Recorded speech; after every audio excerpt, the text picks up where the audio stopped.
বিএনপির সিনিয়র যুগ্ম মহাসচিব রুহুল কবির রিজভীর বক্তব্য ঘিরে বিবৃতি দেয় বাংলাদেশ জামায়াতে ইসলামী। এরপর রোববার রাতে বিএনপির ভেরিফাইড ফেসবুক পেজে জামায়াতে ইসলামীর বিবৃতির পাল্টা জবাব দেয় দলটি। রোববার রাজধানীর চন্দ্রিমা উদ্যানে সাবেক প্রেসিডেন্ট জিয়াউর রহমানের সমাধিতে শ্রদ্ধা নিবেদন শেষে বাংলাদেশের জামায়াতে ইসলামীকে উদ্দেশ্য করে তীব্র মন্তব্য করেন Ruhul Kabir Rizvi. Double million offer Walton fridge কিনে পেতে পারেন 20 লক্ষ টাকা, রয়েছে কোটি কোটি টাকার নিশ্চিত উপহার। জামায়াতের উদ্দেশ্যে তিনি বলেন, খুব ঘোলা পানিতে মাছ শিকার করতে চান। আপনাদের ৭১-এর অর্জন কি? আপনারা ৭১-এর বিরোধিতা করেছেন। ৭১ ও ৯০-এর গৌরব বিএনপির। সেদিনও শেখ হাসিনার সঙ্গে আতাত করে এরশাদের কুলাঙ্গারের নির্বাচনে যাননি। ইসলাম নিয়ে রাজনীতি করেন। ইসলাম মানে তো মোনাফিকি করা না।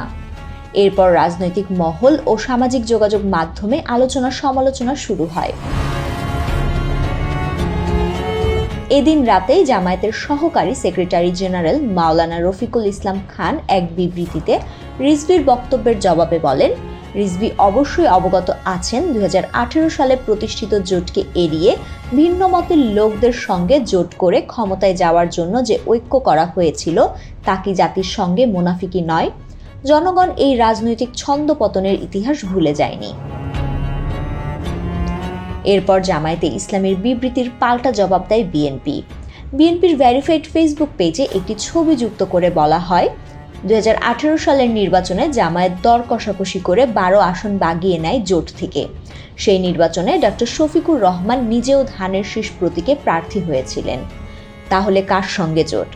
কার সঙ্গে মোনাফিকের কথা বললেন আমির?